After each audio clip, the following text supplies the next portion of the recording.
Hello, welcome to Sky Bite Size with me, Dan Cox.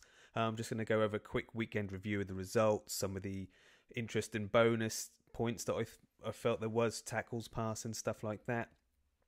Have a look at the fixtures for this weekend coming. This last weekend is in another international break, so look at the fixtures for that. And then I'm going to look at some of the midfielders, defenders, go through your questions, and then we'll go through the bite-sized top 5. This was the results from the weekend, if you've forgotten already. Leicester Arsenal, typical, had Ben White for 2 games as captain, couldn't keep a clean sheet against Villa or Palace, then keep a clean sheet away to Leicester. Typical, innit? Got rid of him when I needed him, didn't do anything. Liverpool let in a couple of goals against Brighton. Matip played the last couple, maybe he's a bit of a concern now, but maybe he might come back in if they've been shipping a few goals in like that. Man City let in a couple, no clean sheet there. Laporte sent off for those that brought him in. Another Chelsea clean sheet. Chelsea defenders, we'll get onto them later.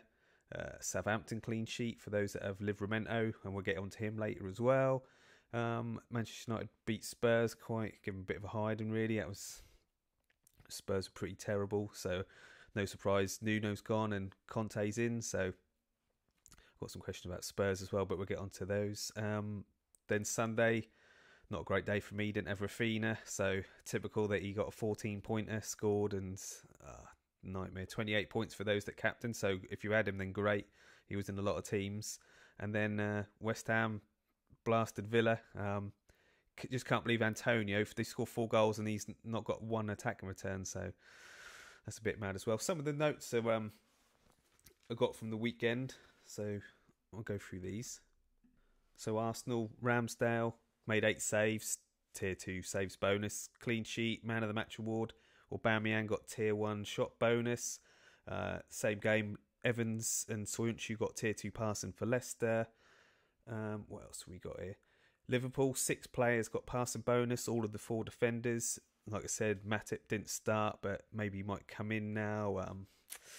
I don't know, if you got him, you might be looking at moving him on, but you know, something to think about. It was always the problem with Matip, and you know, it is a problem now. He ain't started the last couple. Man City, so Laporte red. I know a few had him. What to do with him now? Whether obviously he's banned for a match, so he won't play this weekend. But whether that means Stones will get a chance to come in now, or whether Laporte will just keep in. I say it's hard, you know. That's why I wanted to avoid players like him and Matip and stuff like that. Even though I've got 3 Chelsea the players that are being rotated as well, but that is the problem with all these players we seem to be having at the moment. Diaz, he got tier 2 passing and tackles. Made 8 tackles in that game, so he still finished on about 7 points considering they let in a couple. Gallagher, same game, goal, assist, man of the match, shots tier 1, tackles tier 2. Just unbelievable, and he picked up his 5th man of the match award on the Saturday. So for me, he's just in all season. Unless he gets injured, there's no way I'm taking him out. It's just great price, and reporters love him and playing great, so just got to keep him in. So yeah, Southampton kept a clean sheet. Livramento spoke about clean sheet for him. He was just 1 tackle short of bonus. He made 3 tackles, so just 1 away there. But I said we'll get onto him in a little while. Where do we have? Although Spurs lost, Højbjerg made tier 2 passing again. Emerson Royale made tier 2 passing and tier 1 tackles.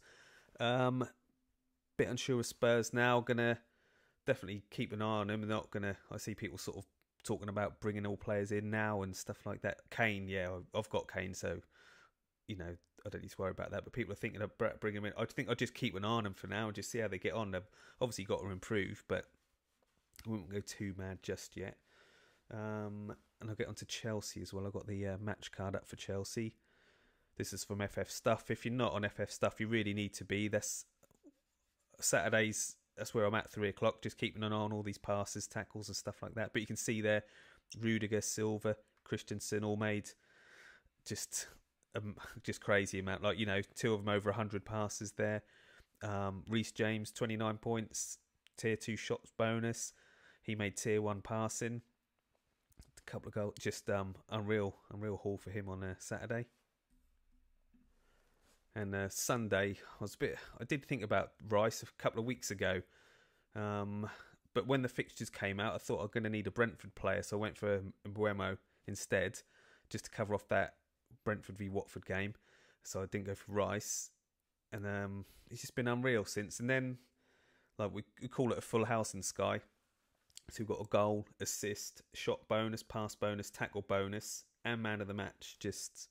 That's unreal. So now, I'm just annoyed I didn't bring him in now. So I'm a bit of like thinking I'll just stick with Mbeumo now, especially for the single game day. But I could always go to Rice, but just kicking myself I didn't do it. It's always the things you don't do that end up annoying you. Most of the time anyway, in my experience. Just to finish the week off with Monday, Wolves v Everton. I got Sa, he was my keeper, so obviously Everton scored a Wobie. I knew it would be someone just like that. It's just ridiculous, isn't it? But anyway, Sa got tier 1 save, so 8 points, 4 points doubled, so I was happy enough with that. Townsend did have tackle bonus, but he's lost it then today. Hwang, he had tier 1 tackle bonus, but that's been upgraded to tier 2. They've obviously opted to have found a tackle from somewhere. Jimenez, few people brought him in, goal, but no bonus or anything like that. So that was the weekend's results. This was the top point scoring players of the weekend. So Reece James, no surprise, 29 points, he's top. Declan Rice second with 20. Conor Gallagher with 18. Ramsdale with 15. Gabriel 14. Rafinha 14. Chris Wood 13. Bowen 13, and then Ronaldo 13. A lot of people have got rid of Ronaldo, so maybe they... I know people are eyeing him up for December's fixtures, and you're going to need a Manchester United player. So I was looking at some of the stats for midfielders. So Gallagher's now the top point scoring midfielder. He's got 70 points now. As I said, 5 man of the matches. He's in 70% of the top 1,000 teams. Only 7.2 million. Just a great pick. Got to have him in all season. He's on... Salah's got 5 man of the matches, so they're both joint top for that. But I just think he's great. Declan Rice is the 3rd highest point scoring midfielder now. 2 man of the matches. He's only in 1.6% of the top 1,000 teams. Got 61 points, and again at 7.4 million, bargain like some of these players.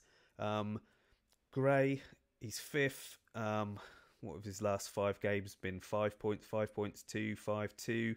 Ticking over, that's all right. 7.8 million, I think that's all right. He weren't ever going to keep up the form he was in at the start, but I still think he's all right. If you got him, I don't know, I'd be tempted to hold him for that captaincy game, but I don't know if he's going to chip in. I don't know if that's a good points per million enough rate, but maybe he's had his time. Everett had been a bit poor. I don't know. He's not terrible. He's in 46.4% of the top 1,000 teams, so he's in a lot. A lot of people have still got him. Townsend, obviously, he started really well. 7.7 million. His last 3 games, 2 points, 2 points, 2 points. Got 51 points altogether. He's in just 6.3% of the top 1,000, so I think that speaks volumes really. Maybe people have been getting rid of him. That was it for the mids. Talking about defenders, so I've got Rudiger, Christensen, Azpilicueta. I'd love to have Chilwell or James.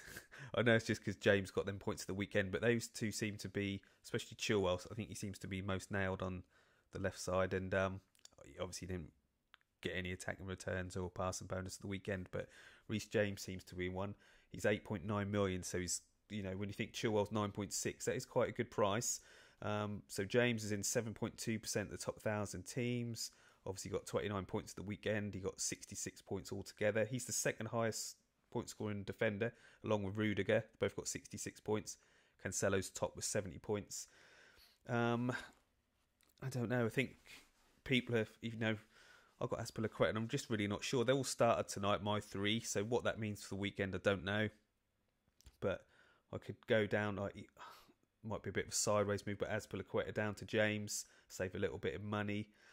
Honestly, don't know. You don't want to just make moves just because they scored a lot of points the weekend before, but Chilwell and James do seem to be getting forward a lot, and they can bring in some real good points. So yeah, why not? And Livramento, 6.5 million, 22.8% top 1,000 teams. So he's in a lot. It's not like he's under the radar. He's in a lot of teams, nearly a quarter of the teams. 54 points.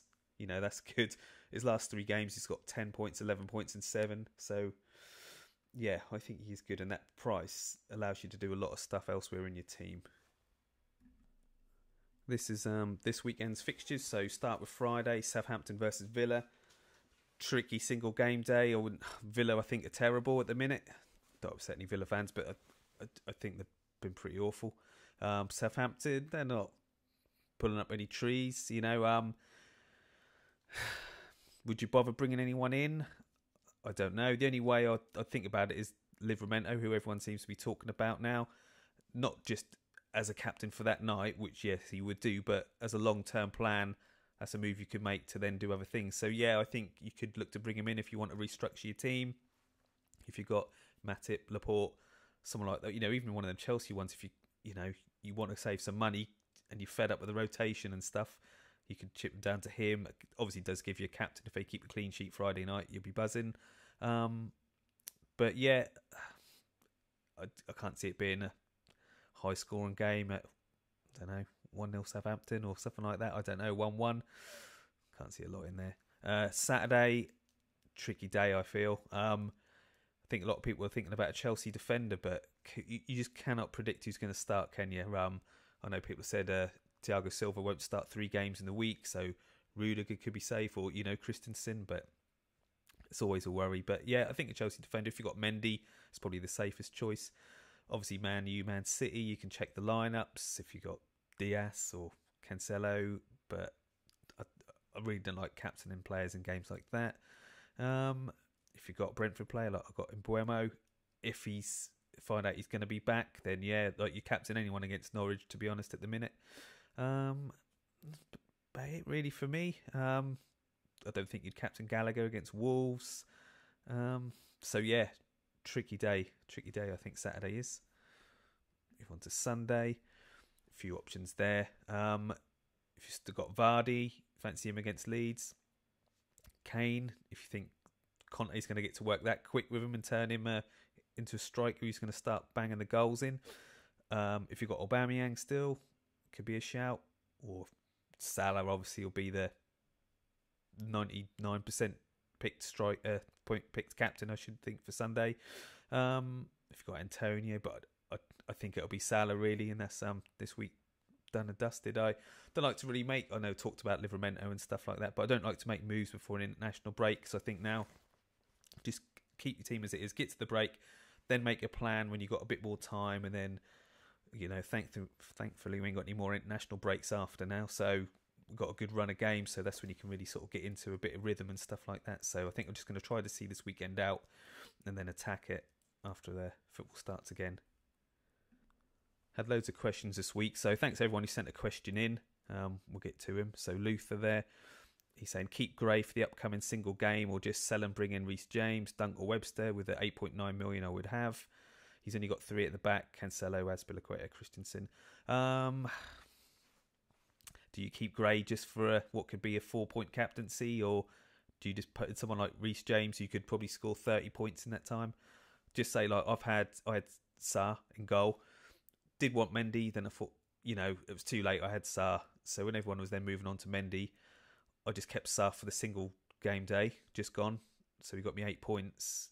And you think, how many points? I haven't added it up. Someone will tell me. But how many points has Mendy scored in that time? So over them 5 weeks where I've held Sarr for a captaincy, the points Mendy's got instead, that's honestly not worth it sometimes, is it? Like, I think now, look, like saying that now, you'd much rather have Reece James in there than Gray. Forget about the single game day. I always say try to forget about these single game days with rubbish teams where you're picking rubbish players. Just have a good team. Orange bloke, he's got Gray and Antonio, or have they run their course? Both seem to have dried up a little lately. I still think Antonio's just a great price. 8.8 million. Yes, he just takes up the striker slot, but I think he's great. Gray, yeah, you could argue he was never going to keep up how he started off. If you're happy with him chipping in with 5 points and stuff like that, but potentially get rid. Here we are there. Need a goalkeeper to replace Pickford. I think I'd want Mendy or Ramsdale. I think the only 2 I'd really look at. People were talking about the Brentford keeper, but I'm not really a fan, to be honest, of him. I'd rather spend a bit more money on a keeper like Mendy. I'll probably move Sah onto Mendy when I can, if I can gain a game, or maybe I'll just just straight out do it Saturday. The same again, Traore replacements. Currently have him alongside Gallagher and Raphinha. So a choice between Rice, Tielemans, Trossard, Smith Rowe. Rice, Tielemans. Anyone's talked about earlier, really.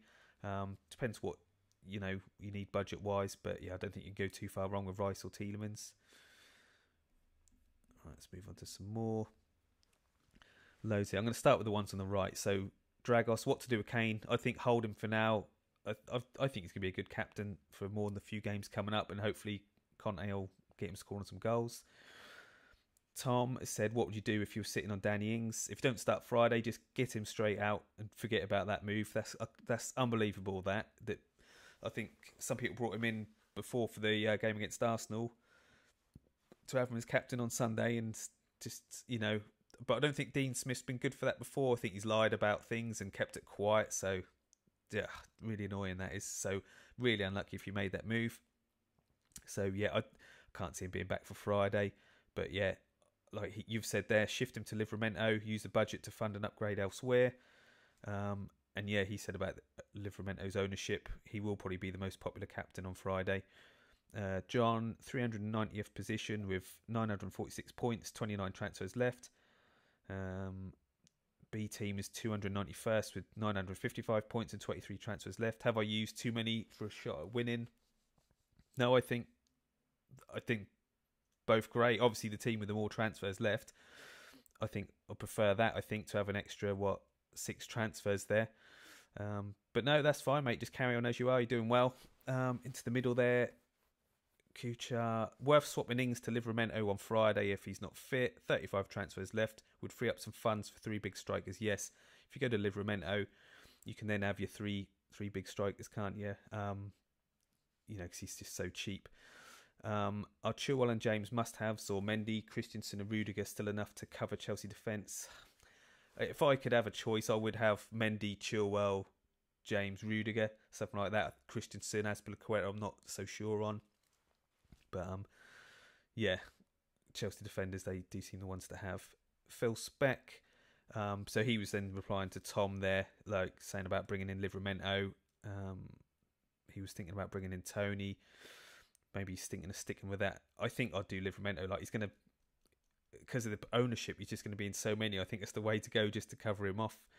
FF Thinker, thoughts on Gui at Palace? Mentioned him a few times. Really like, he gets good passing numbers. Palace don't keep enough clean sheets for me. I know they just kept a clean sheet at Man City, but he's 7.2 million, and I think I just want a bit more clean sheets, really. But good option. Yeah, I still think he's all right, but not for me. Andrew Lee is currently in a 5-3-2 with Salah and Auber up top.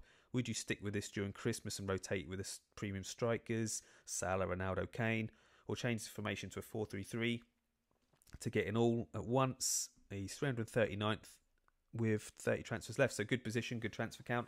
It's up to you, mate. Like, that's how you think and you know what you want to do. You can either stick to a 5-3-2 and rotate all them strikers, or bring in Livramento, free up some money, have the front 3 there. But I do like defenders that pick up the points, so it's up to you. Do you either want to use the transfers, blasting through, rotating them strikers, or just have them all sit there? It's up for you to decide. Darbs, 250th, he's doing well, 35 transfers, yeah, that's great.